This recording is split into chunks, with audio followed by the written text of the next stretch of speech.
Tertiary structure को समझने के लिए आप यूं समझ लें कि अगर आप कभी किसी छोटे बच्चे के हाथ में डिफरेंट कलर्स दे दें तो वो क्या करेगा, वो डिफरेंट शेप्स बनाएगा।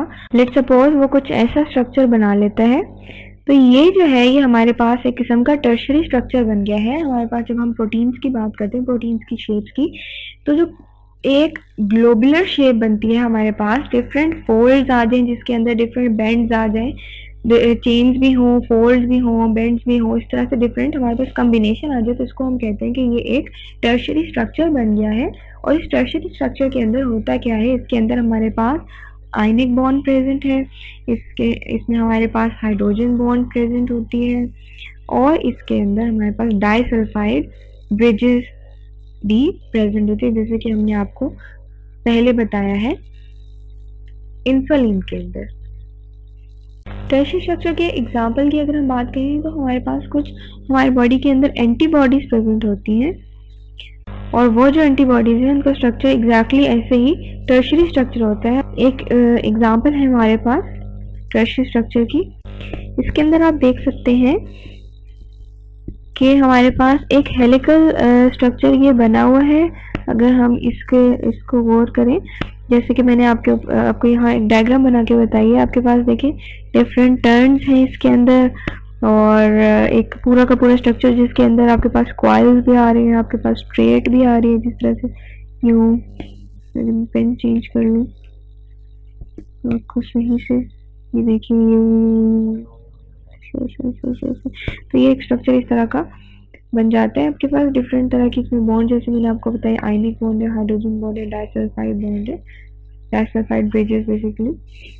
तो इस तरह करके आपके पास एक टर्शरी स्ट्रक्चर बन जाता है। इसके बाद एक और स्ट्रक्चर जिसकी हम बात करते हैं, जो कि मोस्टली हमारे पास प्रेजेंट होता है मोस्टली डिफरेंट कंपाउंड्स के अंदर, और वो है जी हमारे पास जिसे हम कहते हैं क्वाटर्नरी स्ट्रक्चर। अब हमने प्राइमरी स्ट्रक्चर भी पढ़ लिया, अब हमने सेकेंडरी भी पढ़ लिया और टर्शरी भी पढ़ लिया, तो क्वाटर्नरी स्ट्रक्चर कौन सा स्ट्रक्चर होगा? क्वाटर्नरी स्ट्रक्चर को आप ऐसा समझ लें जैसे कि हमने आपको वो बच्चे की एग्जांपल दी थी। अगर आप किसी छोटे बच्चे को डिफरेंट कलर्स दे दें, डिफरेंट पेन्स दे दें, और साथ में आप उसको गुस्सा दिला दें, तो क्या होगा? तो जनाब ये होगा कि वो बच्चा डिफरेंट तरह की शेप्स बनाएगा, और एंड मुमकिन है कि उन शेप्स में कोई एक शेप कुछ इस किस्म की शेप हो सकता है ना जी, बिल्कुल। तो कुछ इसी किस्म की हमारे पास शेप होती है प्रोटीन के क्वाटर्नरी स्ट्रक्चर की। क्वाटर्नरी स्ट्रक्चर को हम कहते हैं कि ये एक हाईली कॉम्प्लेक्स प्रोटीन का स्ट्रक्चर होता है जिसके अंदर डिफरेंट तरह की बॉन्ड्स प्रेजेंट है। इसको हम कहते हैं, इसके अंदर हाइड्रोफोबिक इंटरेक्शन भी है, हाइड्रोफोबिक, इसको हम आपको लिख के बता देते हैं।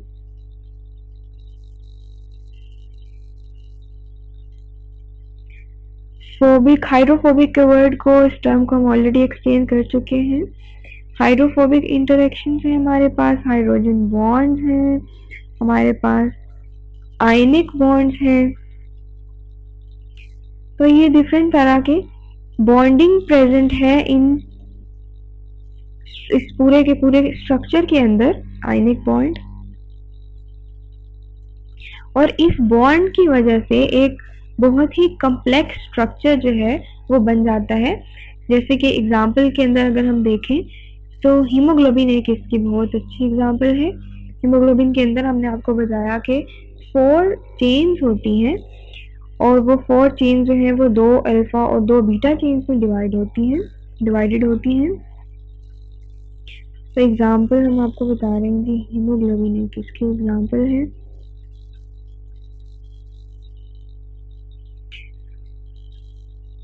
जिसके अंदर जिसका स्ट्रक्चर जो है, हीमोग्लोबिन का जो स्ट्रक्चर है वो क्वाटर्नरी स्ट्रक्चर होता है।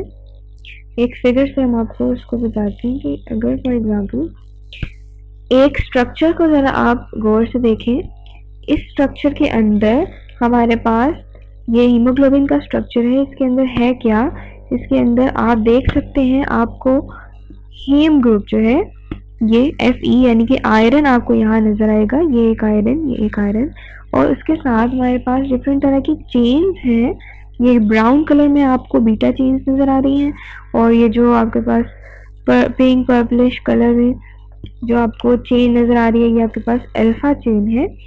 तो इस तरह से ये एक अल्फा चेन हो गई, ये दूसरी अल्फा चेन हो गई। सिमिलरली ये एक आपके पास बीटा है चेन और ये दूसरी बीटा चेन हो गई। तो ये ओवरऑल आपके पास एक हीमोग्लोबिन का स्ट्रक्चर बन गया। और इसकी शेप अगर आप देखें तो आपको एक मैश बना नजर आएगा जो कि एक क्वार्टरनरी स्ट्रक्चर को रिप्रेजेंट करे। तो ये तो हमने देख लिया कि प्रोटीन्स की अगर हम स्ट्रक्चरली उसको डिवाइड कर दें तो प्रोटीन्स के स्ट्रक्चर के हिसाब से उसकी क्या क्या टाइप्स होंगी। नेक्स्ट जो हमारा टॉपिक है, अब हम ये देखेंगे कि प्रोटीन्स को हम किस तरह से क्लासीफाई कर सकते हैं। हमारा जो टॉपिक है हम इसे कहते हैं कि क्लासिफिकेशन ऑफ प्रोटीन।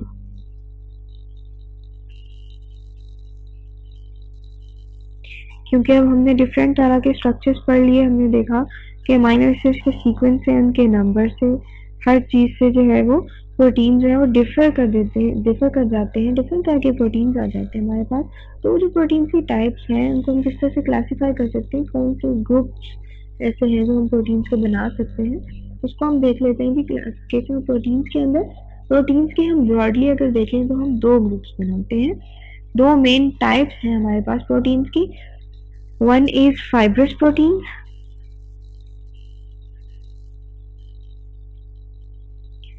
और सेकेंड है हमारे पास ग्लोबुलर प्रोटीन।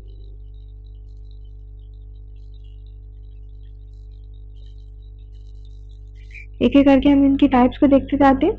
फर्स्ट टाइप है जी हमारे पास फाइब्रस प्रोटीन। फाइब्रस प्रोटीन कौन सी प्रोटीन होती हैं? फाइब्रस प्रोटीन वो प्रोटीन होती हैं जिसके अंदर एक या एक से ज्यादा पॉलीपेप्टाइड चेन जो है वो फाइब्रिल्स के फॉर्म में प्रेजेंट हो। फाइब्रिल क्या चीज है? फाइब्रिल हम कहते हैं ये फाइबर्स की तरह, बट ये दे आर रिलेटिवली स्मॉल, छोटे फाइबर्स अगर हम कहें, स्मॉल फाइबर्स। फाइबर क्या? धागे नुमा कोई ऐसा स्ट्रक्चर हो तो उससे हम कहेंगे कि फाइब्रिल्स हैं। तो एक या एक से ज्यादा पॉलीपेप्टाइड चेन जो है वो आपके पास फाइब्रिल्स के फॉर्म में प्रेजेंट हो तो वो हमारे पास फाइब्रस प्रोटीन होंगी। जैसे कि अगर उसके प्रोटीन्स के स्ट्रक्चर की बात करें, जो प्राइमरी स्ट्रक्चर है और प्राइमरी के साथ साथ primary plus secondary structure, basically most commonly हमारे पास सेकेंडरी स्ट्रक्चर जो प्रोटीन्स का है वो इस फाइब्रस प्रोटीन के अंदर आ जाता है। और अगर हम इनकी प्रॉपर्टीज की बात करें, कुछ खास प्रॉपर्टीज हैं इन सब्सटेंसेस की, जैसे कि हम कहते हैं कि they are insoluble in aqueous medium. ये एक्वस मीडियम यानी कि पानी के अंदर या ऐसी चीजें लिक्विड के अंदर जो पानी है उसके अंदर ये सोल्युबल नहीं है, इनसोल्युबल है। Similarly they are non crystalline, इनके क्रिस्टल नहीं बनते, नॉन क्रिस्टलाइन। इसके अलावा ये नेचर में इलास्टिक होते हैं, क्योंकि फाइबर्स की फॉर्म में है ना, आपके पास सीधी सीधी चेन है, यहाँ पे कॉइल्ड फॉर्म में है, तो इसके अंदर इलास्टिसिटी है, इलास्टिक इन नेचर है। और मोस्टली ये स्ट्रक्चर बनाते हैं, जैसे कि प्रोटीन्स को हम कहते हैं कि प्रोटीन जो है वो हमारे बॉडी के, हमारे सेल के डिफरेंट स्ट्रक्चर्स बनाते हैं, हमारे बॉडी के डिफरेंट स्ट्रक्चर, मसल्स बन रहे हैं, बाल, हमारे हेयर हैं, हमारे नेल्स हैं, डिफरेंट हमारे बॉडी के जो स्ट्रक्चर्स हैं उन चीज़ों के बनाने में ये जो फाइब्रस प्रोटीन्स हैं ये बहुत हेल्पफुल है। अगर हम इसकी स्पेसिफिकली एग्जांपल्स को देखें तो इसके एग्जांपल्स के अंदर हमारे पास आ जाएंगे एग्जांपल्स। तो एग्जांपल्स के अंदर हमारे पास हम कहते हैं जी, एक जो स्पाइडर का वेब होता है वो इसकी बहुत अच्छी एग्जांपल है।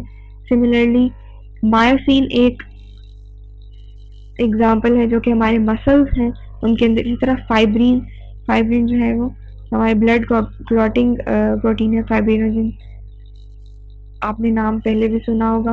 इसी तरह हमारे पास केराटिन एक और एग्जाम्पल है जो जिससे हमारे नेल्स बनते हैं, या हमारे जो हेयर बाल जो है हमारे, ये जो हमारे बनते हैं वो केराटिन की वजह से बनते हैं। तो ये हमारे पास डिफरेंट तरह की एग्जाम्पल्स हैं जो कि हमने पढ़ ली फाइब्रस प्रोटीन की। इसके बाद जो नेक्स्ट हमारे पास सेकेंड जो हमने अपनी क्लासिफिकेशन के अंदर टाइप पढ़ी थी प्रोटीन की, वो थी हमारे पास ग्लोबुलर प्रोटीन। वैसे तो इसके नाम से ही जाहिर हो रहा है कि ये किस टाइप की प्रोटीन है, इसके अंदर क्या किस तरह का होगा। जब हम स्ट्रक्चर की बात कर रहे थे तो हमारे पास जो लास्ट टू स्ट्रक्चर्स आए थे, यानी कि एक हमारे पास जो टर्शरी स्ट्रक्चर है और हमारे पास जो क्वाटर्नरी स्ट्रक्चर है, वो दोनों टर्शरी और क्वाटर्नरी स्ट्रक्चर दोनों ग्लोबुलर प्रोटीन के अंदर दे। ये कौन सी टाइप है? ये इस तरह के हमारे पास स्फेरिकल फॉर्म में स्फेरिकल हो सकते हैं, या फिर आपके पास ओवल शेप्ड प्रेजेंट हो सकते हैं, इनके अंदर मल्टीपल फोल्डिंग्स होंगी। तो इस किस्म का जो हमारे पास स्ट्रक्चर बनेगा उसे हम कहेंगे कि वो एक ग्लोबुलर प्रोटीन है। जिसके एग्जांपल के अंदर जैसे कि आपने हीमोग्लोबिन की एग्जांपल देखी, तो हीमोग्लोबिन जो है वो एक ग्लोबुलर प्रोटीन है। इनकी अगर हम प्रॉपर्टीज की बात करें, जैसे कि हमने पीछे जो है हमारे पास जो फाइब्रस प्रोटीन की प्रॉपर्टीज को देखा, तो ग्लोबुलर प्रोटीन जो है उसकी कुछ प्रॉपर्टीज हैं। वो पहली प्रॉपर्टी जैसे कि हमने सोलबिलिटी की बात की, तो जो ग्लोबुलर प्रोटीन है दे आर सोलेबल, ये सोलेबल है एक्वस मीडियम के अंदर, पानी के अंदर, या आप लिक्विड के लिए डिफरेंट तरह के लिक्विड्स के अंदर सोलेबल है। एक और प्रॉपर्टी कि ये क्रिस्टलाइज हो सकते हैं, क्रिस्टलाइज आप इनको कर सकते हैं। सिमिलरली एक और बहुत इंपॉर्टेंट प्रॉपर्टी इनकी ये है कि अगर आपके पास एनवायरनमेंट के अंदर कोई चेंज आता है या फिर फिजिकली आप कोई चेंज लेके आते हैं, तो इन ग्लोबुलर इस प्रोटीन के अंदर भी कोई ना कोई चेंज आ जाएगा। अगर हम इसके एग्जाम्पल की बात करते हैं, एग्जाम्पल में हमारे पास डिफरेंट तरह के एंजाइम्स या एंटीबॉडीज, एंजाइम्स हैं, एंटीबॉडीज हैं, या डिफरेंट तरह के हार्मोन्स जो हमारे बॉडी के अंदर प्रेजेंट हैं, और हीमोग्लोबिन जैसे कि हमने आपको पहले बताया, ये सब के सब जो है वो ग्लोबुलर प्रोटीन है। तो ये इसी के साथ ही हमारा आज का टॉपिक जो है वो खत्म हो जाता है। आज के टॉपिक को हम समराइज कर लेते हैं। हमने क्या क्या पढ़ा? सबसे पहले हमने स्ट्रक्चर प्रोटीन को देखा। हमने कहा कि जो प्रोटीन है उसको हम स्ट्रक्चरली 4 डिफरेंट टाइप्स में डिवाइड कर सकते हैं। पहला है प्राइमरी स्ट्रक्चर, जिसके अंदर लीनियर चेंज आती है। उसके बाद हमने सेकेंडरी स्ट्रक्चर को देखा, जिसके अंदर हेलिकल स्ट्रक्चर आता है हमारे पास कॉइल्ड फॉर्म में। फिर उसके बाद हमने टर्शरी स्ट्रक्चर देखा, जिसके अंदर हमने देखा कि फोल्डिंग्स आ रही हैं डिफरेंट तरह की, और 3 डिफरेंट टाइप्स की बॉन्डिंग प्रेजेंट है। उसके बाद हमने क्वाटर्नरी स्ट्रक्चर को देखा। हमने कहा कि हाईली कम्प्लेक्स स्ट्रक्चर्स हैं और इनके अंदर डिफरेंट तरह की बॉन्डिंग, जैसे हमने कहा कि हाइड्रोफोबिक इंटरेक्शन है, हाइड्रोजन बॉन्डिंग है, आयनिक बॉन्ड है। इसके एग्जांपल में हीमोग्लोबिन के स्ट्रक्चर को डिस्कस किया। उसके बाद हमारे पास क्लासिफिकेशन हमने देखी प्रोटीन्स की, और हमने 2 मेन कैटेगरीज में प्रोटीन्स को डिवाइड कर दिया। एक हमने फाइब्रस प्रोटीन और दूसरी थी ग्लोबुलर प्रोटीन। फाइब्रस प्रोटीन हमने कहा कि ये फाइबर्स की तरह की हैं, और इसके हमने डिफरेंट एग्जांपल्स को डिस्कस किया। फिर उसके बाद हमने ग्लोबुलर प्रोटीन को डिस्कस किया, उसके हमने डिफरेंट एग्जांपल्स देखे कि कौन कौन सी चीज़ें हैं जो कि ग्लोबुलर प्रोटीन के अंदर लाई करते हैं। तो ये तो आज का टॉपिक था।